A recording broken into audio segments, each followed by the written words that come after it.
so the subject of today's talk, annihilation of the not-self. What do I mean by annihilation of the non-self?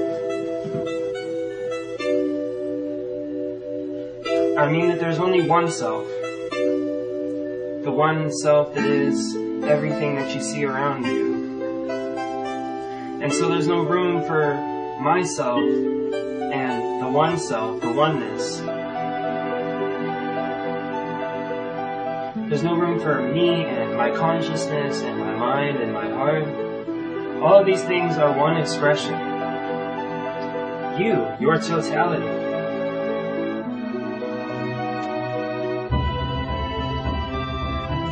So there can't exist a me and an everything else. The idea of me and everything else is what has created the duality that has led to every problem of the world. Every problem in this world can be traced back to man's separation from himself. Because that's the only problem that has ever been on this world. And so now here we are.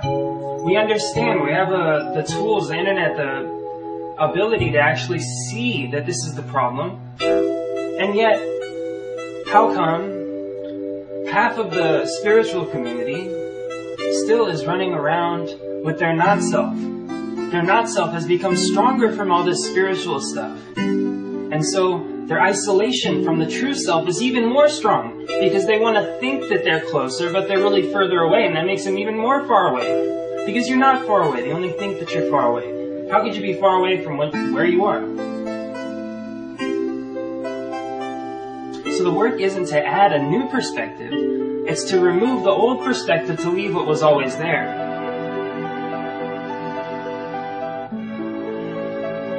And this is called spiritual practice. There is no other spiritual practice except removing the not-self. You can do yoga, you can do whatever people do, Vipassana.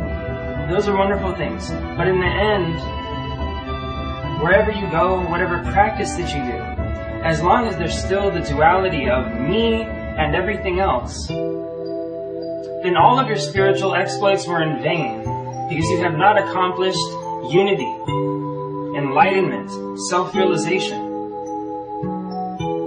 This is the dissolution of the not-self and the rebirth, like the phoenix rising from the flames, of the true self, of the avatar. I was watching a great discourse from Paramahansa Nityananda of Life Bliss Foundation on the avatar, the idea of an avatar. And he made so many great points. He's saying that if you look at people's behavior, you can relate it to the animals that they've spent many incarnations being. He made the point that you see in some people's sleeping patterns, in some people's eating patterns, in some people's sexual patterns. Is this making sense now? People eat like a pig, have sex like a pig, sleep like a pig. I wonder why. Because you are the avatar. You are the spirit which breathes through everything around you. And that avatar is not named Leia or Surge. The avatar is one. One, one, one, one, one. E pluribus unum. Out of many, one. Do you really think that that's what they meant? That it was about America out of many, one? No, this is about something much deeper.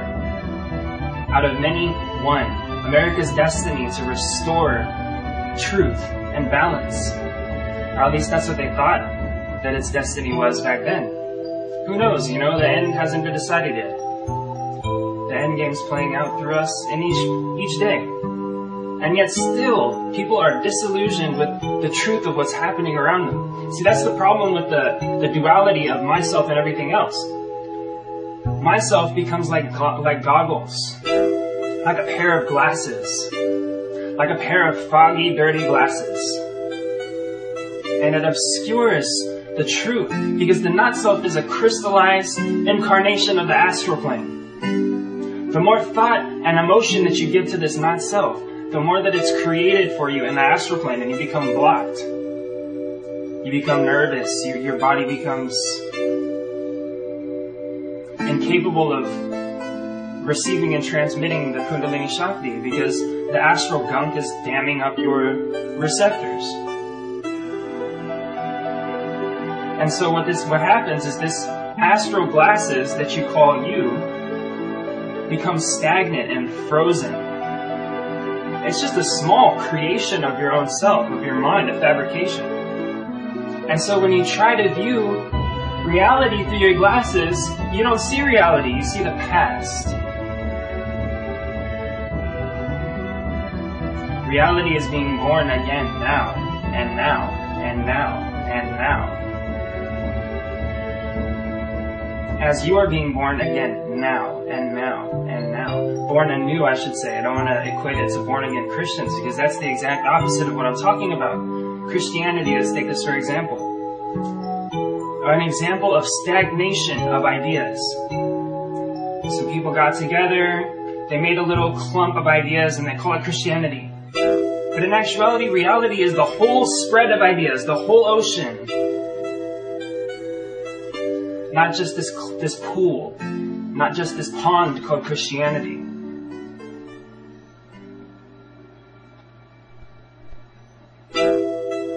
And so separation becomes like a dam, preventing your pond from being refreshed with the infinite flow of free energy. Free energy is not labeled. Free energy is not defined. It's not pinned down into a creation. It is the exact opposite of creation. The potential which manifests it. In the Admiral Tablets of Thoth, Thoth uses a wonderful term. It's called the form of the formless. And I think that this term could help us to get an idea of who we are. The form of the formless, also called the semblance of the invisible. This form, this body that you see, it's nothing. It's just a man suit. As they say in Donnie Darko. The kid is looking at his angelic guide next to him in the movie theater, and he says, "Why are you wearing that stupid bunny suit?" And the guy turns to him and he says, "Why are you wearing that stupid man suit?" This is just a suit. This is a clown suit. You know? This is a birthday clown suit. We're here for the carnival, and we have to wear our clown suits. We're not these things.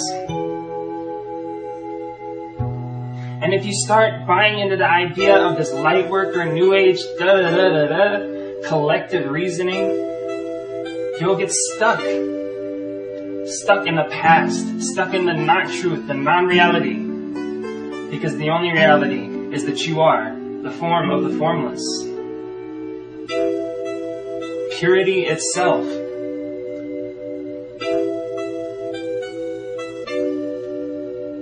Everything in the universe that we see with our eyes is only the fluctuation of energy coming in and out of a gravitational midpoint called awareness. You are everything.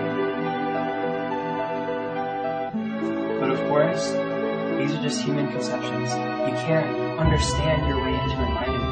It can help you a great deal. But ultimately, enlightenment is the complete refutation. You refute your not-self. You say, "I am not Jamie. I am not Leia. I am not Serge. I am not what you want me to be." That is a lie. That's just a series of events and choices that you've made and called you. But that's not real. Because there's only one identity in this universe, and that is the form of the formless, the one that is.